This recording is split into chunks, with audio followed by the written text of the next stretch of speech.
उसके अलावा मैंने सुना किसी कंपनी ने टेंडर डाले हैं जो हमारी पुरानी तारें हैं या ट्रांसफार्मर की कमी है, क्या है, कहाँ नहीं है। हाँ, पीएचई डिपार्टमेंट से एक रिक्वेस्ट है मेरी, फिल 4 कीजिए। जो ठेकेदार काम नहीं करता है आप 10% पेनल्टी डाल के गवर्नमेंट को रिकमेंड कीजिए, जितना बैलेंस प्रोजेक्ट होता है उतनी की पेनल्टी 10% डाल के फ्रेश टेंडर कीजिए। लोग आएंगे, टेंडर डालेंगे और काम होगा। लेकिन इस कमेटी के बाद पहले इंक्वायरी हो, अभी उस लेवल तक के इंक्वायरी नहीं, हम आपस में ही निभाएंगे। मुझे लोगों को पानी चाहिए, उस लेवल पे जाना पड़ेगा, फिर शायद रिकवरी हो जाएगी उन ठेकेदारों को भी, उन ऑफिसरों को भी जिन्होंने पेमेंट की। तो वो मैं करना नहीं चाहता हूं, मैं बुरा नहीं बनना चाहता हूं। अभी इसी लेवल तक खत्म करेंगे। तो सर मेरा दिच्छर गोंडा में लाइट नहीं है, जहां भी मेरी कॉन्स्टिट्यूएंसी ट्रांसफार्मर नहीं है, कहीं तार नहीं है। अगर वीडियोग्राफी करवाऊंगा तो आप देखोगे कि आज भी 47 की तरह लकड़ी के पोल खड़े। तो आप क्या करना चाहते हो मेरे लिए? सर, इसमें ऐसा है कि गवर्नमेंट ऑफ इंडिया ने एक स्कीम सैंक्शन की है, वो सभी की जानकारी के लिए भी मैं बता दूं, RDSS, revamped distribution sector scheme. अभी तक पिछले 4-5 साल में गवर्नमेंट का फोकस था जहां जहां बिजली नहीं है वहां बिजली पहुंचानी, और लगभग हम इस टारगेट में कंप्लीट हो गए एक्सेप्ट मड़वा एंड वार्ड। उसकी भी DPR जैसे मैंने पीछे थोड़ा सा ब्रीफ किया था आपको कि मड़वा वार्डन में भी ग्रिड कनेक्टिविटी जल्दी मिलने होगी।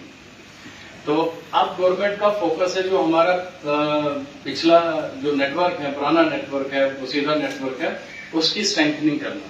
और उसके लिए गवर्नमेंट ऑफ इंडिया ने लगभग 110 करोड़ का टेंडर किया है इस डिस्ट्रिक्ट का, और 115 करोड़ के आसपास डोडा डिस्ट्रिक्ट का है।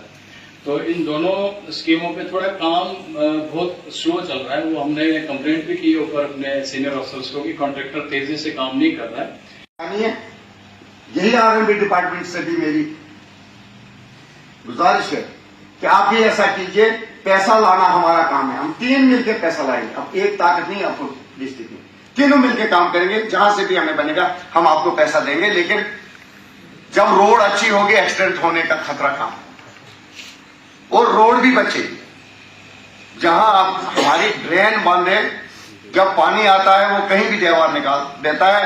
हमें एक स्लिप 50,000 की स्लिप उठाने के बदले हमें 10 लाख का नुकसान हो जाता है जब देवार गिरती है। तो उसको बचाने के लिए आप फुल रेस्ट्रिक्शन के एस्टिमेट बनाइए, सबमिट कीजिए, पैसा हम देंगे। ठीक है। तो ये प्रोजेक्ट R&D डिवीजन मेरा अपना, अभी मैं DC साहब से, जो मेरी मंत्री साहब से डिस्कस हुई अपनी DPCM जिनके पास चार्ज है, उनको मैंने कुछ रोडें बताई, कुछ ब्रिजेस बताए। उनने कहा आप प्रोजेक्ट लाइए, DC साहब से रिकमेंडेशन लाइए, मैं आपको स्टेट सेक्टर जहां से भी मुझे बनेगा मैं पैसा दूंगा आपकी कॉन्स्टिट्यूएंसी के लिए, आप कागज यहां तक पहुंचाओ। तो वो मैं फिलहाल DC साहब से बैठ के आपको वो डायरेक्शन दिलवाऊंगा, प्रोजेक्ट मुझे दीजिए, पैसा लाना हमारा काम। मगर प्रोजेक्ट 15-20 दिन के है नहीं, ज्यादा किलोमीटर 1.5 किलोमीटर जो फॉल PMGSY में नहीं करती। मेन डिपार्टमेंट जिनके साथ हमारा यही है, और मैं एक शिकायत आई बैंक से, लोमित सर से बोल रहा हूं। KCC ही एक जिम्मेदारों को पुशअप करने की एक स्कीम है। वो पता है किस डिपार्टमेंट के थ्रू आती है, आपको वहां से डिले होता है लोगों को 15-15, 20-20 दिन कि वो ऊपर से फैसले होंगे, लेकिन हम आपको सूटेबल जगह देंगे। क्योंकि हमारी जगह जो पहाड़ी जगह है, स्टेट लैंड को जहां तक हम लैंड लेवलिंग करेंगे उतना खर्चा हमारी बिल्डिंग बनाने में आएगा। देखो, आप पहाड़ काट के आप जब लैंड लेवलिंग करोगे आपको 20 लाख 30 लाख रुपए उस पर खर्चा आएगा। तो हम अगर लैंड ओनर को 5 लाख रुपए भी 10 लाख रुपए में लैंड आपको खरीद के देंगे तो आपको क्या दिक्कत है? हम लैंड आपको देंगे, आप प्रपोजल दीजिए। मैंने अपोजिशन वालों ने मुझे सवाल उठाए और जनवन उठाए। मेरे घर में मैंने लैंड डोनेट की कौम के लिए, इलाके के लिए सब सेंटर बना। डॉक्टर तो गायब हो ही गए थे पिछले 20 साल से, लेकिन मेडिकल असिस्टेंट भी गायब। और आप टेक ओवर भी नहीं कर रहे हो उसको। सर ये इशू मैंने पहले भी बड़ी बार रेज किया है यहाँ पे। हमारे 2 सेंटर्स थे जो कासरपुर साइड में आते हैं, एक है health and wellness centre Sankpur, दूसरा है एनटीपीएससी इंद्रवाल सर। तो health and wellness centre Sankpur sir इनकी कंस्ट्रक्शन जो थी this is like going on from 2009, तो उसमें उन्होंने पहले बोला कि फंड्स का इशू आ रहा है। फिर जो हमारे डीसी सर थे देवांश सर, तो उन्होंने सैंकपुर में एनएचआईटीसीएल के थ्रू सैंकपुर की बिल्डिंग का ग्राउंड फ्लोर कंप्लीट करवाया, जो कि हमने बाद में हैंड ओवर कर दिया। सर अब इंद्रवाल में परसों गई थी तो उसमें बहुत ही फुल बिल्डिंग चाहिए, लैंड अवेलेबल नहीं होगी, अब स्टैंड लैंड देखेंगे या कोई भी चीज देखेंगे वो बात की बात है। पहले आपको कितना पैसा चाहिए। 2016 में आप लोगों ने, खैर उस टाइम सियासती वैसी थी, कई स्कूल हैं जिनके प्लेंथ दिए हुए हैं, पैसा निकाला गया है, ऊपर कुछ नहीं। क्यों भाई? कहते जी इसके 4.5 लाख की एस्टिमेट था, इसमें बिल्डिंग नहीं बनी।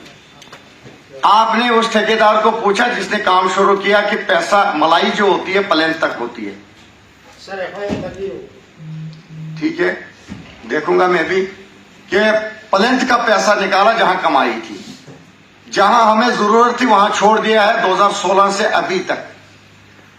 उसका रिवाइज एस्टिमेट बनाओ, रिवाइज एस्टिमेट बनवा के हम गवर्नमेंट से पैसा लेंगे स्कूल। देखो आप पहाड़ काट के आप जब लैंड लेवलिंग करोगे आपको 20 लाख 30 लाख रुपए उस पर खर्चा आएगा।